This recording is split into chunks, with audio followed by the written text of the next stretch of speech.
Netflix is buying Warner Brothers. Antitrust is all about defining the market, and if you can define the market broadly, then you can skate through, and if you define it really narrowly, then you get busted. The wild card, I think, is Larry Ellison, Paramount, the Rush Hour 4 angle. Michael Dell gave an amount of money roughly equal to the size of the entire Rockefeller Foundation's endowment in increments of $250 to 25 million children. I don't really understand how this works. Like, if you write a giant check to the government, do you get tax benefits or anything? 4,300 government inspections in 23 states. Dollar General stores have failed because their sticker prices are lower than the register prices, and they won't take a return. And there are states where they don't even do the inspections. Hello, and welcome to Slate Money, your guide to the business and finance news of the week. I'm Felix Salmon of Bloomberg. I'm here with Elizabeth Spires of the opinion side of the New York Times. Hello. I'm here with Emily Peck of Axios. Hi. And we have a super special guest today, the one and only Nick Coolish from the news side of the New York Times. My name is Nicholas Coolish. I'm a reporter with the New York Times. I have been there now for 20 years. And I have been writing a lot recently about philanthropy. 20 years. Wow. Now you're really making me feel old. Nick and I have some past history, which if you are a Slate Plus subscriber, you will learn a little bit about. Because we have a Slate Plus segment on kids' movies, which is kind of interesting, and you get to learn what Nick and I got up to, 27 years ago. We do have a main show before that, though, and we, of course, are going to turn to talk about just movies in general and film and TV because Netflix is buying Warner Brothers, so we're going to talk about that. We are, of course, going to talk about the Michael Dell $6 billion donation to kids with American passports. We are going to talk about dollar stores and whether and why and how they overcharge for goods. It's all coming up. It's a fun one this week. Welcome to Slate Money. So obviously the big business and finance news of the week is that Netflix is buying Warner Brothers, which has had various different suitors and owners over the years. We all remember when AOL bought Time Warner, which included Warner Brothers, and that was one of the most disastrous M&A transactions of all time. A lot of us will remember when AT&T bought Warner Brothers because reasons, and I remember having Ed Lee on this show multiple times going, can you explain this to me? It doesn't make any sense to me. And he would talk about, strategy, and I would still not understand it, and eventually that fell apart. AT&T gave up, basically sold it off for scrap to David Zaslav, who had some also ran group of cable TV stations. Became this company called Warner Brothers Discovery, still failed, and now it is finally reaching its natural and teleologically predetermined home, which is Netflix. That seems to be the news. Are we happy about this, or are we not happy about this? I think this is the most fun to talk about business news that has hit us in a long, long time because there are so many amazing components to it. First, there's the storied history that you've just laid out of the Broken Deals Hall of Fame or the worst, bloated, awfulest deals ever. Then there's the comeback story or the David Goliath back and forth of Netflix and HBO since 2010. I was looking at a quote from Jeff Bewkes. Does anyone remember Jeff Bewkes? That guy? Yeah, he was the Warner Brothers guy. He said, I could look it up. I shared it, but now something I about can't the Albanian army. He said, Netflix taking over HBO would be, or conquering Hollywood would be like the Albanian army conquering the United States or something like that. Do you need the exact quote? It's we do fine, not you need get the it. exact quote. He definitely said Albanian army, even as the stated ambition of Netflix at the time was Netflix needs to become HBO before HBO can become Netflix. Correct. Which then Netflix was like, HBO, we're much bigger than HBO. We want to become an entire movie studio. And in fact, we're now bigger than Warner Brothers. Correct. So yes. So then after he said that in 2010, 2013, Sarandos, or 2012, Ted Sarandos, who's now the co-CEO, says we want to be HBO. Then a few years later, he says, actually, HBO is nothing. We want to be everything. We want to be all the things. And so now, of course, Netflix has so much money, so much power. They're the number one streamer. They've also put out Oscar-winning movies. Like, there's no doubt here who is on top. We are going to talk about asterisks. We are going to talk about antitrust. And I'm sure that Netflix is going to be spending every minute of every day until this deal receives antitrust approval, saying that they are not the number one streamer, and that the number one streamer is YouTube, and that they are competing aggressively with YouTube, and they need this kind of scale to compete with YouTube. But yeah, since we're on the subject, Nick, I know you're the antitrust expert suddenly, all of a sudden. I covered antitrust for the Wall Street Journal. Exactly. So, I feel like a lot of people will kind of take one look at it and say, on its face, this looks anti-competitive. But my feeling is it's going to go through. Yeah, I think it probably will as well for the reason that you said. Like, antitrust is all about defining the market, and if you can define the market broadly, then you can skate through, and if you define it really narrowly, then you get busted. But also, I mean, it doesn't seem like the Trump administration has, a real trust buster vibe in general. I know they're not. I know they're not the Bush Netflix happen to donate anything to the Trump ballroom? They probably will now. They will. My biggest question coming in was does this mean we don't have to have Rush Hour 4? Wait, no. I mean, that's going to be Amazon, right? Please. No. So this is the wild card. I think is Larry Ellison, Paramount, the Rush Hour 4 angle. Ellison, who now has Paramount and who is like very close to the Trump administration, obviously, wanted to buy this Warner Brothers Discovery. And apparently sources are saying, I don't know, not my sources, that they're upset. And like, as we were getting on the chat today, there was, some anonymous tweet of like the Trump officials are looking closely at this deal. I feel like it's true. Everything Nick said is totally true about narrowly drawing the competitive landscape or whatever, but antitrust, everything is, we're living in this Trump world, this Trump era now. So the real regulatory wild card is not like what the market is. The regulatory wild card is just like, we have this like very abnormal White House, and they can do all kinds of shenanigans here. If they want to. When Ellison bought Paramount, the big sticking point that the Trumpers got caught up on was CBS News, and they wound up paying him like a huge amount of money to make that sticking point go away, paying Trump to be precise. And a bunch of CBS News people like quit in, protest. But here there's no, like, CNN is not part of this deal. CNN is part of like the cable channels that are getting spun off from Warner Brothers Discovery before they buy Warner Brothers. So I think the thing that Trump really cares about is CNN more than he cares about movie studios. And then the other thing is that the sort of GOP take on antitrust, as opposed to the sort of Lina Khan hipster antitrust, is we are going to look for consumer harms. If this is bad for consumers, then maybe it's anti-competitive. But if it's good for consumers, then we'll let it go through. And on its face, if you can get HBO Max and Netflix for the price of Netflix, that's good for consumers, right? I think this gives Trump administration too much credit for, sticking to the normal parameters of antitrust.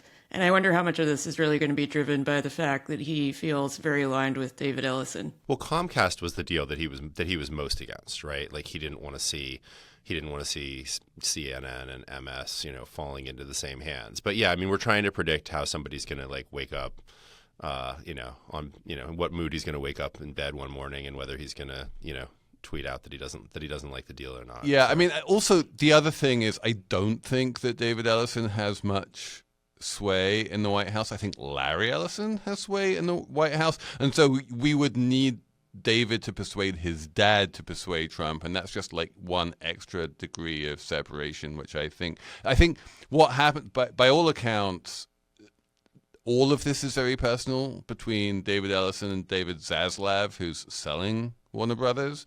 That they got into a big fight over South Park about a year ago, and they don't really trust each other. And Ellison wanted to buy Warner Brothers, but Zaslav was like, fuck you, and eventually just said, fuck you, I'm going to go with Netflix instead. Whether Ellison actually bid more than Netflix will probably get leaked at some point, but I suspect that ultimately, for all that Larry Ellison is like the second richest person in the world, Netflix has more money to do this kind of deal than, Ellison feasts. To your question about whether this is good or bad for consumers, I mean, the price of Netflix has gone up. I didn't look up the numbers before we hopped on, but I think it's up double or threefold over the past few years. It's really expensive now. They're the number one we could fight over the YouTube point. I don't want to. They're really big. They are a Goliath to these many Davids who are fussing about and fighting. They're buying HBO Max, which is, if you don't count YouTube, I believe the third biggest streamer. Number 1 and number 3 are combining.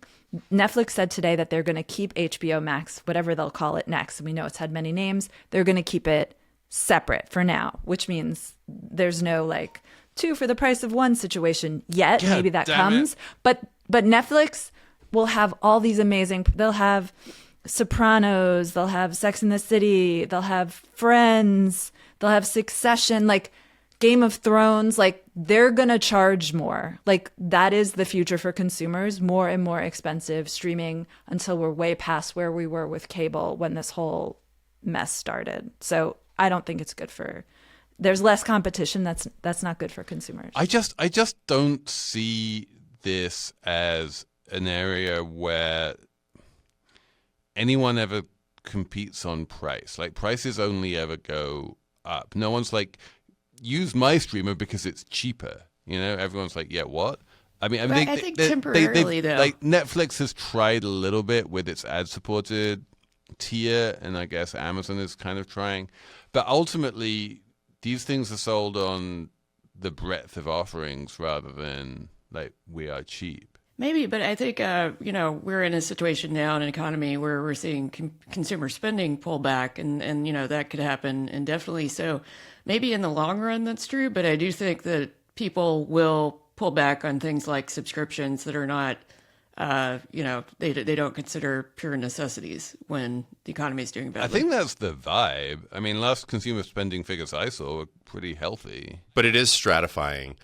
Where you have these free services, right, like Tubi and Roku, channel that and people just can the standard watch. YouTube where you watch, Mr. Beast or whatever. Versus now, you'll have the super premium HBO Max Netflix. I agree with Nick. I think it's going to go through. I don't think the Trump administration really has any antitrust appetite against anyone. They made a bunch of anti-big tech noises when they were campaigning, and those noises seem to have died down a bit. Like Trump is very transactional, and so there is definitely a world in which he's going to be like, take a look at this deal and go, if you have like 82 billion reasons why you want Warner Brothers, you can give me like 1 billion somehow to buy another plane for my presidential library or whatever.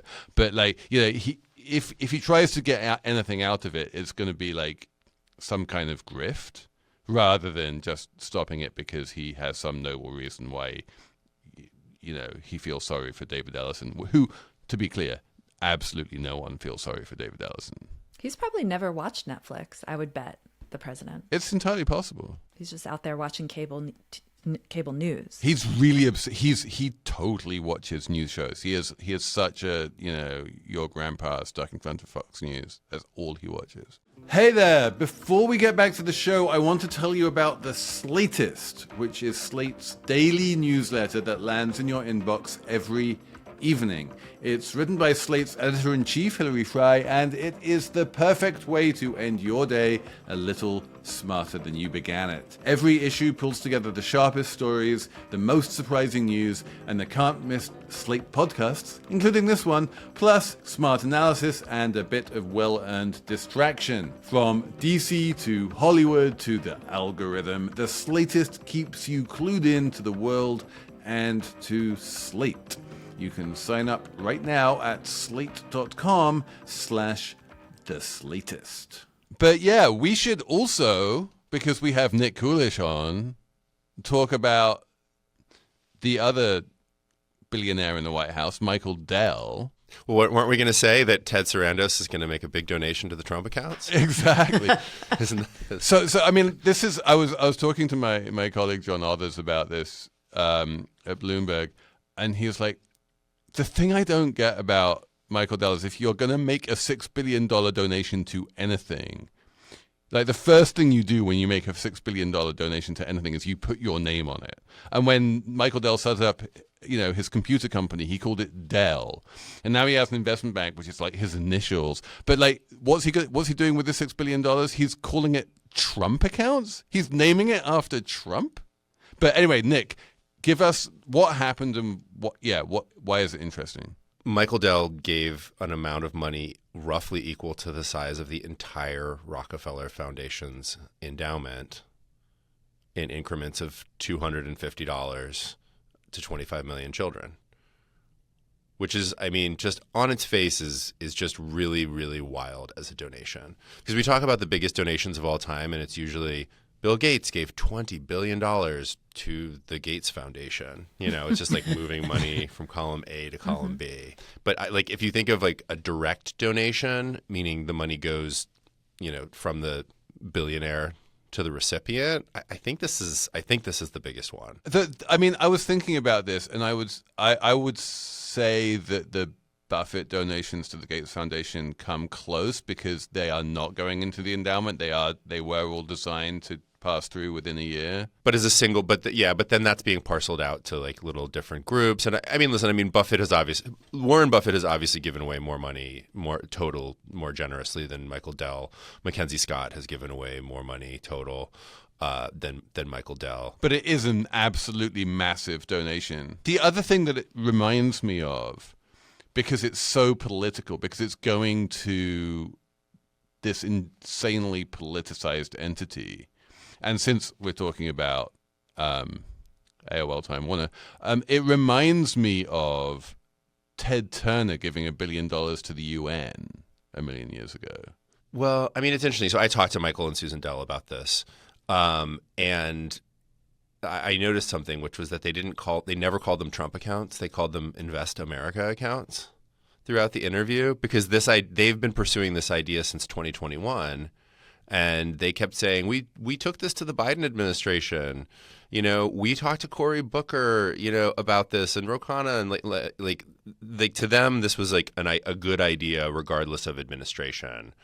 Now, once you watch the press conference at the White House, you can sort of see how anything called a Trump account that's happening under the Trump administration is going to be immediately and like seriously politicized. But I think, they saw it a different way. In order to open up one of these accounts, and that if you are a kid who's eligible for one of these accounts, your parent needs to fill out a form when they're filing their taxes, and that form is going to be called Form 4547. Why those numbers? Why those numbers? It's just completely random.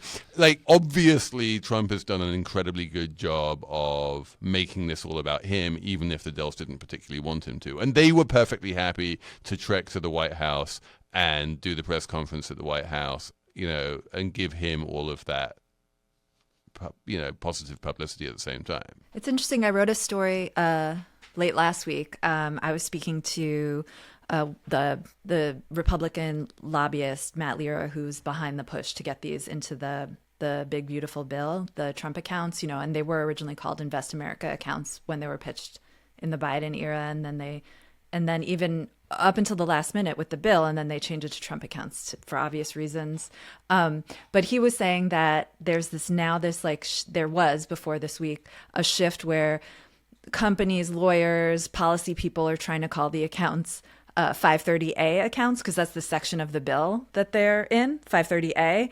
And, you know, and everyone I talked to was like, we don't want them to be politicized. We want everyone to put money in these things if they're Republican. Like, they don't want like Democrat parents filling out their taxes and they see the word Trump account and they're like, fuck this, because they would actually miss out on money and Wall Street would miss out on all those dollars, right? So no one actually wants them in the long run to be politicized. And I don't think, honestly, I know everyone likes to say things about the president and the White House and how transactional it is, but I think it's fine that they're called Trump accounts. We have Obamacare. Like, things become politicized, but if there's pickup, if there's money that Americans can get somehow, like, probably everything will work itself out. And they were actually briefly called MAGA accounts. So they were introduced as Invest America accounts by Senator Cruz. Then House Republicans called them MAGA accounts. And then the Senate said, okay, well, maybe we'll just call them Trump accounts. Look, they're called Roth IRA. Like, it's, you know, this is okay. We can do this. But yeah, so there was a brief moment. Roth? Senator Roth. I looked it up. There was a Senator Roth who was involved in that. The bigger question is whether, like every other program, 529 college savings accounts, whether this is going to become a thing where rich people pour tons of money into it and, you know, poor people miss the boat. And sadly, probably. I am very willing to hear you tell me that I'm wrong about this. But to me, if I was making a $6 billion charitable donation, I would be incredibly hard pushed to do something which has a smaller overall effect than throwing it all into index funds for like 15 years and waiting for them to mature and then asking people to pay taxes on it when it does, and like giving people money in a kind of technical sense, but not in a sense of them being able to spend it. And then, you know, at the end of 15 years, they have like $500, which will buy you a cup of coffee at that point. It's like, it strikes me as a peculiarly small bore intervention with an enormous amount of money, where normally you would expect someone spending this amount of money to really, there will have been loads of like RCTs, it would be super evidence based, there would be massive returns on investment, and there's very little of that. The best I can find is basically, well, if you open up these accounts for kids, then they're more likely to go to college, which is not nothing, but like, come on, for $6 billion, you could save millions of lives. Well, it seems like, you know, part of the logic is that they really are betting on the idea that other people are going to come behind them and put more money into these accounts. 100%. But I don't really understand how this works. Like, if you write a giant check to the government, do you get tax benefits or anything from that? What's the incentive for other, you know, bajillionaires to do this? They're going to write the regs so that this is a charitable donation. Yeah. To be clear, the overwhelming majority of the money they are hoping will end up in these accounts is not philanthropic capital, and it's not government capital. It's capital coming from grandparents and friends and parents and employers. And like, the idea is you open up one of these accounts and then your employer will throw $1,000 a year into it and that kind of thing. And that's how they grow. It's not like we're going to find another few billionaires to throw in more money at $100 a pop. I was joking to my editor this morning that they should be called Rorschach accounts, because like if you ask progressives, they're like, we got the accounts started and now, you know, in a future Democratic Congress we'll be able to seed them with way more money, and this was just like the foot in the door to like create the kinds of baby bonds that progressive economists have advocated for. And Scott Bessent made comments saying that this was a backdoor to abolish Social Security, although he walked those back and said it was additive to Social Security. But at a Breitbart event, he said that. And then the Dells are like, yeah, all of my friends have said they're going to kick in a few billion too. So it's $250 now, but it's going to be $5,000 once the cavalry arrives and once the parents chip in and everything. So it's like everybody has a bold vision for these accounts, and they'll probably just end up like 529s, which is, you know, rich people use them to build wealth tax-free. What's your expectation, Nick, for like take up of these things? Obviously the idea here is that, 85% of kids, like every single kid in the zip code where the median income is less than 150,000 is going to be eligible, with a massive asterisk, by the way, saying that kid has to be a U.S. citizen. If you're not a U.S. citizen, you're not eligible, which is going to create all manner of disparities. But to its credit, I will say this, it is going to make it interesting to do natural experiments on this in 10 years. There will be lots of neighborhoods where a bunch of kids don't have them and a bunch of kids do have them, and you'll be able to see whether or not they actually made that much of a difference. But it is still wild to me that that is still a completely open question, and that we are throwing this much money at a program which is so unproven. Also, the thing is, there's a certain amount of administrative burden here where the very poorest families are probably not going to take advantage of it because they just, the understanding that, you have to fill out this separate form, all this stuff that just makes it a little bit more difficult,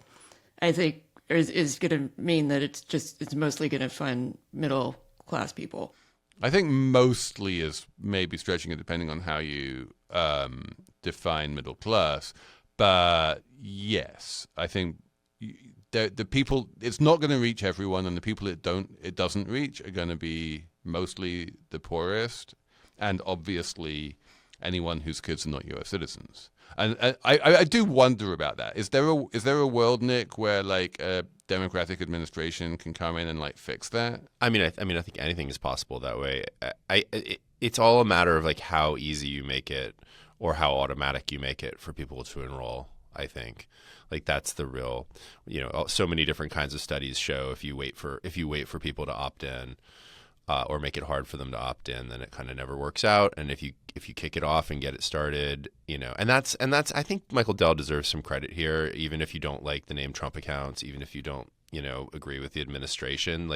He's saying, I'm kicking off an amount of money that will try to grab the attention of tens of millions, hundreds of millions of people, and get them interested and get them working on these accounts. And a $6.3 billion bet is a pretty hefty bet. And I think a couple of things. I was talking to Neil Mahoney's an economist at Stanford, and he was talking about how putting money, seeding, just kind of like we said earlier, seeding a little bit of money into these accounts really incentivizes people to open them up. And once they open them up, it becomes this kind of sticky thing that maybe snowballs and grows, to your question of how many people are going to actually do this or whatever.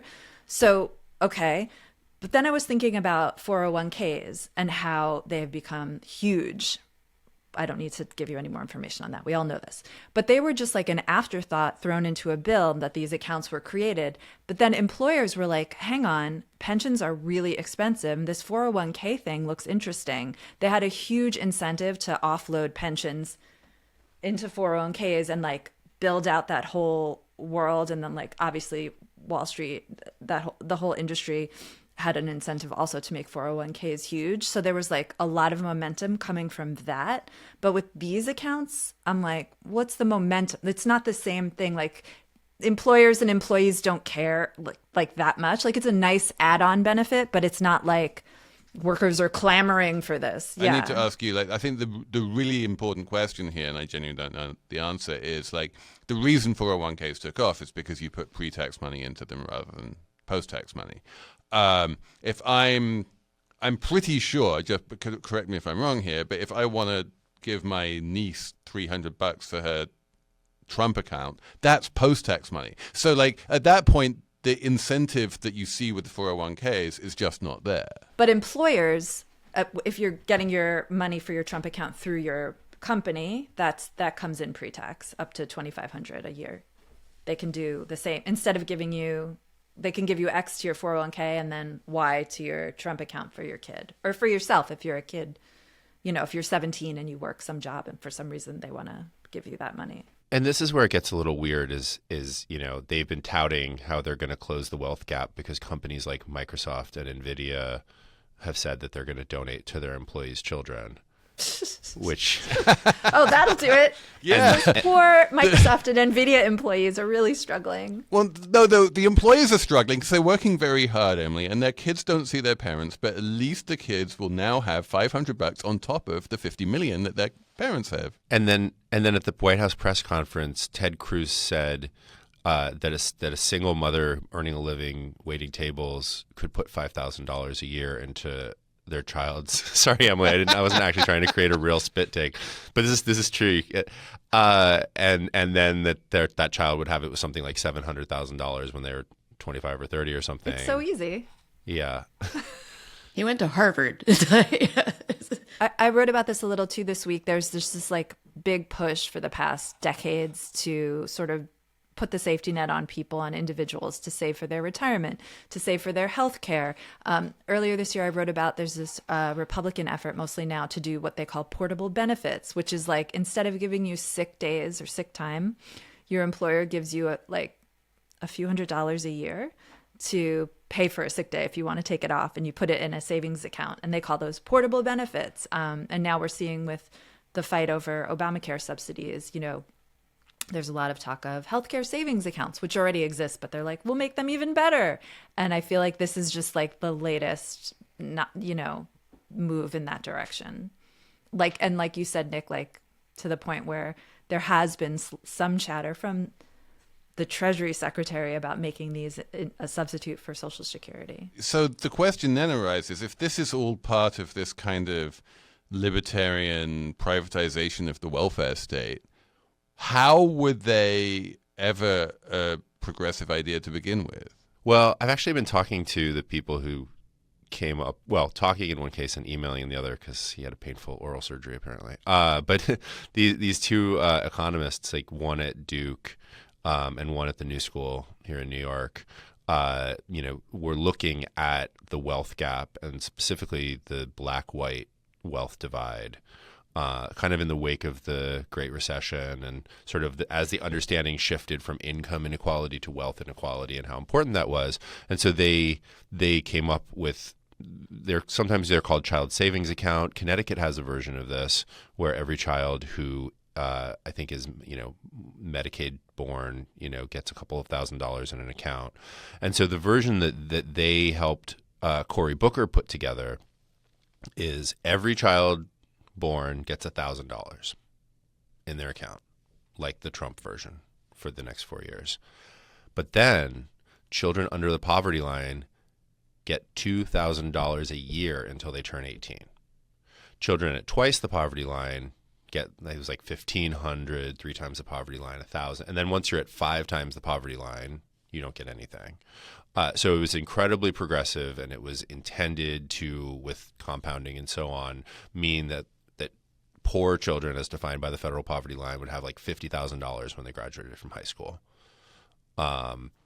Middle class kids would have 20 grand to help supplement, going to college or whatever, and rich kids would have this account that their parents could donate to, tax free. So that's like sort of where in the old meme sense, where it started, where we are. Like that's. And we ended up with the carnival of capitalism with all, And maybe we can kill Social Security with this. That's the... Yes. Yeah. Did you ask the Dells about that? Did you ask if they were worried that this was going to threaten Social Security? It hadn't come up yet. Ask them. Hadn't crossed my chance. Next time you talk to them, hold on. Let me text him. Give me a second. Just dash it off quick. I did. So when I did, like when I first talked to them, it wasn't entirely clear about the whole zip code thing, just the zip codes where children, and so I said, people are going to say, why didn't you put some kind of income restriction on this? Somebody's going to say, why are Elon Musk's kids eligible for this? I think they are. I think South Texas is where he lives, and it's got a low median income. Well, Michael Dell said, I saw Elon last week, and his kids are not in one of the zip codes that is going to be eligible for this. But his kids will be eligible for the 1,000. The ones that keep on getting them born. Yeah. Born, yes. But yeah, when you the going rate, we've talked about this for an Elon Musk baby mama is 30 million per kid. So that's not enough to get by. You need that extra 1,000. But this, I think, does get to a point because in philanthropy, there's this kind of central question where rich people always say it's really hard to give away a lot of money well. And they're kind of right, because if you give to like a group and then they embezzle it or they tweet crazy things, like you like take the hit. So they have like all this kind of due diligence and stuff. But there's like this question of, oh, sure, rich people, it's so hard to give away money, And the rich people are like, no, I swear it really is. It's really hard. And so this kind of raises that question. And Elon Musk is the perfect example, because Elon Musk, once upon a time, signed the Giving Pledge, set up a real foundation with all of the federal requirements, and it has just gonzo grown and is now has like $14 billion or whatever Teddy Schleifer and David Fahrenthold reported, like a huge amount of money. And he could say, oh, I'm friends with Michael Dell. This is a great idea. It goes straight to the kids. It's capitalist because it's invested in this S&P 500. And it's natalist, right? Yeah, which but is so he very could give that Musk-coded. Right, exactly. So he could give that $14 billion, and on the Dell model, that's what, like more than twice as much. So then every kid in America has $750, and on and on and on. So it's like that's what the Dells are hoping is going to happen. How do we shame these people into doing this? Well, Elon is unshameable. We know that. I think you just wait for their That's probably mergers true. to go before the Exactly. FTC or the Justice Department. They say it's so hard to give away money. At the same time, they're like doing everything they can to work the tax system so they pay less taxes. It's like, it's an easy way to give money. Like, just freaking pay your taxes. Like, stop fighting it. In terms of the hard to give away money thing, and this goes back to what Nick was saying at the beginning about like really big donations to a single recipient. Like, it's hard to think of anything on this scale, because it is not easy to give $6 billion to a single recipient without making that recipient a multi-billionaire, at which point they're part of the problem. Because, as we all know, every billionaire is a policy failure. Anyway, there is this feeling that the solution to this problem, insofar as it's a problem, and we can debate whether or not it's actually a problem, but if you believe that it's hard to give away money at scale, then the solution to the problem is unconditional cash transfers, of which this is one flavor. It's not my favorite flavor at all, because it's going to kids in like the richest country in the world, and they have to be US citizens, and they're already very privileged for that reason, and it goes to, untouchable savings rather than money you can spend. And there's a whole bunch of reasons why, if you're doing UCTs, like, you wouldn't do it this way. But it does kind of help places like Give Directly sort of say, well, yeah, like, you can't say that giving away money is hard, because giving away money is easy once you sign on to UCTs. And the one thing I will just mention, because I think it's worth mentioning for the Slate Money audience, is that at the end of last year, kind of quietly, GiveWell, which does a very good job of judging charities, re-rated Give Directly. And they basically said Give Directly was actually, after the re-rating, 4 times more effective than they had previously thought. UCTs are holding up pretty well these days. Well, and what's really interesting is how it's kind of this like convergence of, very progressive people who love them because they're, anti-colonial, and they're like giving back the power to the people, letting the people decide what they want. Very conservative people like them because they don't trust the progressive leaning staffs at foundations, and they all worry that their money is going to turn into the Ford Foundation, where a conservative donor ends up with really liberal endowment. And then the technocratic, effective altruist types like it too. So it's like all these people are kind of moving away from that like Bloomberg, Gates, super, you have to do it exactly the way I tell you to model, and toward a like, here, just like push in the chips and let the people decide what to do with them. Let me also point out, as I guess the resident liberal today, or in this segment anyway, sorry, Elizabeth, like, we had sort of unconditional cash transfers in 2021 when we expanded the child tax credit, and families around the country got like real money every month, hundreds of dollars, and the poverty rate fell. And it wasn't hard. It wasn't a hard thing to pull off. It was pretty easy actually not politically, but as a mechanism, it was pretty swift and effective. And there are easy ways to do that again. If instead of complaining that it's hard to pay, to do philanthropy, you just, again, we do know taxes. that Trump loves them. He's still banging on about how everyone's going to get $2,000 somehow. I'm not holding my breath. But these were targeted payments to exactly. families. Yeah. Unconditional does not mean untargeted. You can target them. But also the Trump administration has also complained about pandemic checks, even though those had a similar effect. They reduced poverty by 17%. Didn't the Trump administration send out the first tranche of pandemic checks? And then they turned around. Well, they after when inflation started going up, they found a way to kind of pin it on Biden, and pretend that they were not responsible for any of it. The most effective mechanism isn't give directly. The most effective mechanism is the federal government. I know it pains me to say it, and people don't like to hear it, but it's just true. Anyway, let's move on because since we're talking about the plight of poor people, here's a little stupid, dumb, illegal tax that poor people pay that they shouldn't, which is they live in food deserts and they don't have a lot of choice as to where to shop. And the one thing they are surrounded by is dollar stores, and they go into the dollar stores and the dollar store is like, here, have a skillet for $5, and they're like, great, I'll buy a skillet for $5, and then they take it to the checkout and it rings up at like $7.95. And the dollar stores, both big chains, seem to endemically overcharge, or rather charge more than the sticker price for an astonishingly high percentage of the goods in their stores. And I'm sitting here going, how is this even a thing? I remember when I told Emily this, she's like, what? Really? Yeah. But then I read the Guardian piece and I was like, oh my God. It was like, what did they say?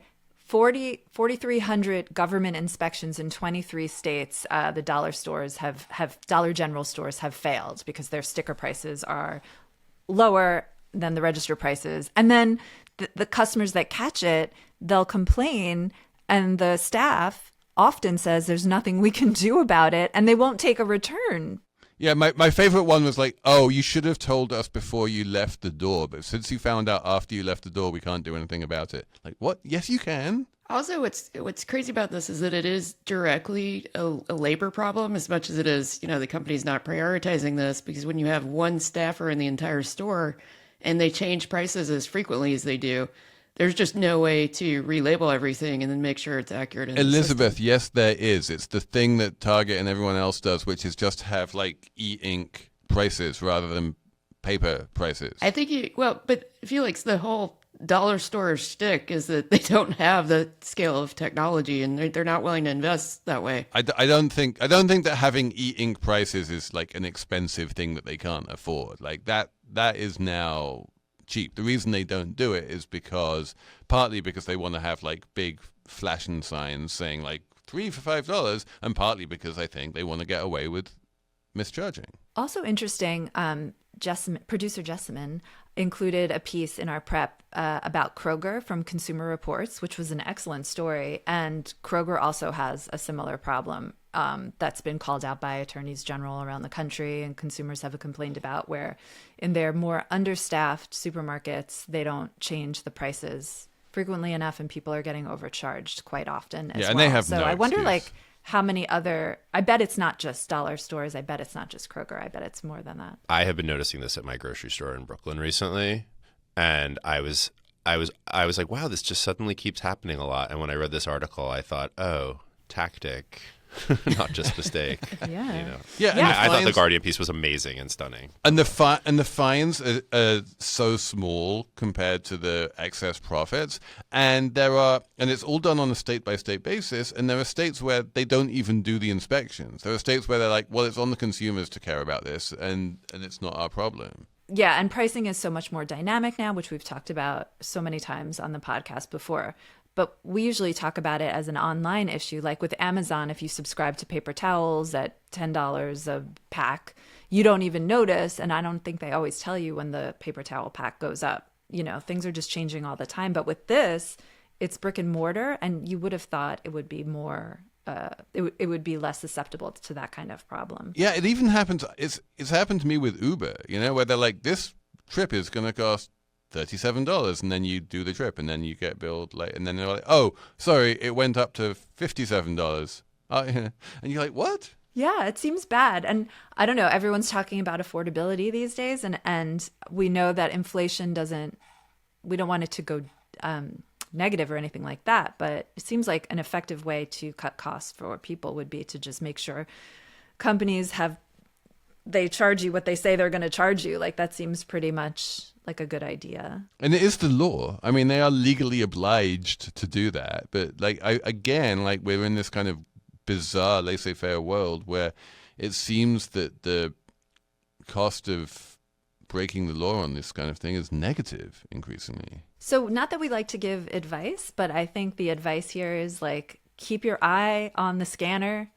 and like eagle eye, like watch everything at the store. You can't just like look at your phone while they're ringing you up. They have all of these people who do that, and they eagle eye it, and they're like, wait, no, that's not the price on the shelf, and the cashier is just like, nothing I can do. They will not give you that price. The only choice you have is not to buy the thing. But like, if the dollar store is the only choice in town, that's no choice at all. Then I guess what you need to do is steal at the self-checkout. Does Dollar Store have self-checkout? Like, just don't scan it. Just put it in the bag. They won't notice there's no one there. Self-checkout and then have no employees. Yeah. Guys, we should have a numbers round. Nick, do you know about the numbers round? Were you told about this? I saw something in the email about it, but I was going to use one of the Dell numbers. Well, I mean, if you haven't used it yet, if it hasn't yet come up in conversation, then that's okay. You're allowed to do that. We will get to you, as we always do with our guests, at the end. We're going to start with Emily. My number is 67. Not 67 again. It's 67 because that is, according to Spotify Wrapped, my listening age. That's no, right. What? I'm old. I'm an old. Wow, I was 47. I feel so much younger than you now. I've seen so many young people that are old that I feel almost like I'm young because I got the old number, and you can't convince me otherwise. Wait, Elizabeth, are you 67 as well? No, but this was my number idea. I'm 61 though. Oh, and damn. IRL, I'm 48. My wife is losing her mind because Spotify thinks she's 7. 7 years old. Is there a lot of Baby Shark on your playlist? It's a little, oh yeah, no, she got this, it was like, remember the day, Spotify said to her the other day, remember the day when you listened to this My Little Pony song 67 times? Like, she was screenshotting it and sending it to people. She's like, and the upshot is that I am now being forced to take all the like child playlists onto my account. There was a meme going around that was like, every parent with their Spotify Wrapped today, and it was that scene from Titanic where the guy goes, I have a child. I have a child. So true. Elizabeth, do you have a spare number? I'm operating on less than 4 hours of sleep I'm today. so sorry. Do you want the $5.99? Well, Emily is back channeling with Elizabeth. I will reveal my number, which is 1,044,000. And that is the price at auction paid for a painting called Cabinet Sunset by, we've talked about him before, Bob Ross. This was not one of the paintings that we talked about before. The three paintings that sold on November 11, they sold for between 114 and 318,000 each, which is still an insane amount of money to pay for a terrible painting. And that all went to something called American Public Television, whereas the Cabinet Sunset, which is also a terrible painting, went to something called the Public Media Bridge Fund. So obviously, like, people care about which flavor of public TV charity they want to support, because I can guarantee you that no one's paying this because they love the painting so much. Or maybe they are. Maybe people just have really bad taste. Why do you have to malign Bob Ross constantly on this show? I mean, like, rest in he's peace, a good that person, blessed bushy-haired man. a pleasant Come on. bushy-haired man who is also a terrible artist. But No. but the He other just goes like this, and it looks like a pine tree. Exactly. It's like pine tree, Thank you, pine Nick. tree. It's I beautiful. like this guy. But the other reason, and we should maybe talk about this, I feel like I want to do a money talks about this. It's just like the sort of psychodrama of auctions. Like, I think the real reason that this thing sold for $1 million is the auctioneer. Like, the identity of the auctioneer is really important. And if you have a good auctioneer, they can really get people het up and bidding more. And in this case, the auctioneer was a certain gentleman, an Englishman by the name of John Oliver. Oh, that's really interesting. You should have an auctioneer on Money Talks. Yeah. Maybe Or we'll John do it. Oliver. Yeah, we'll have John Oliver on Money Talks talking about his side hustle as a charity auctioneer. Also, the other question I want to know is how much do charity auctioneers get paid? He probably donated his time, right, John Oliver? Yeah, but like there are people who do it professionally. If you are a charity auctioneer and you are a Slate Money listener, please email us on slatemoney@slate.com, and I want to interview you, and I will ask you how much you get paid, and you will answer because you like me. Elizabeth, what's your number? Yes, I have a number on loan from Emily Peck. It's the price of the Dakota device, which is a Kohler product that analyzes your poop and tells you about your gut health. So this device Well, what's the number? is also, of course, it's $599 Okay. plus tax. But also, this is a subscription product. Mandatory. So you pay Right, swabs. $6.99 a month, and there's a $12.99 a month package for a family package if you want the entire family's poop to be analyzed. They analyze your poop and you get an app for it, and it'll be like, congratulations, you drank the proper amount of water. I feel like this is biohacking just run amok. We had a whole Bloomberg Weekend story about poop scanning toilets. But this is not why it's in the news this week. Oh, why is it in the news this week? Oh, also, they were promising end-to-end encryption, and they are misusing that term. So your poop data is not fully encrypted. Just FYI. From your end to their end, yeah. They lied about the end-to-end encryption on the video camera for your toilet bowl. I'm sorry. I'm just going to cut this short right now. Nick, what is your number? Okay, my number is 148 billion, and that is Michael Dell's remaining net worth. If he chose to do so, that means he could put about $6,000 more into each of those 25 million accounts. Or, he could give it to really poor people rather than Americans. He could spend it on bed nets. He could Come on, Felix. America first. No? Oh my God. Okay.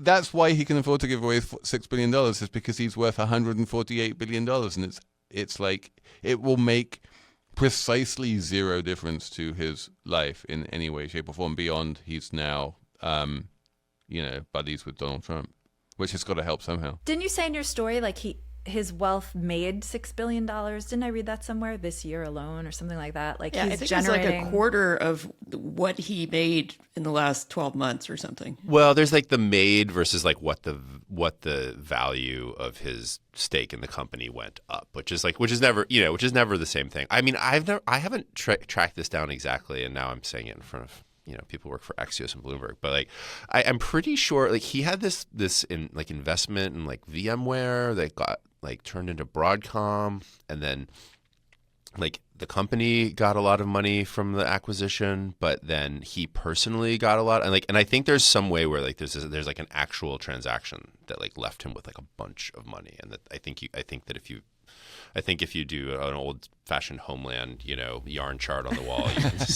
you can see where the $6.25 billion came from. All right, I think that's it for the main show this week. Thank you very much to Jessamine, Molli, Cheyna Roth, Merritt Jacob, Micah Phillips, and the whole Slate crew for making this happen. Thank you especially to Nick Coolish for braving subarctic weather and going to various places in Brooklyn before finding his way here. Nick, thank you so much for coming on. Happy to be here. We will be back next week with more Slate Money. And remember to check out the Slatest, Slate's daily newsletter. It's your daily update on the most urgent, surprising, and unusual news delivered straight to your inbox. A special thanks to all our Slate Plus members. If you haven't already, consider joining. Slate Plus members get unlimited access to all of Slate's journalism, plus they get ad-free podcasts, and they help support our independent reporting.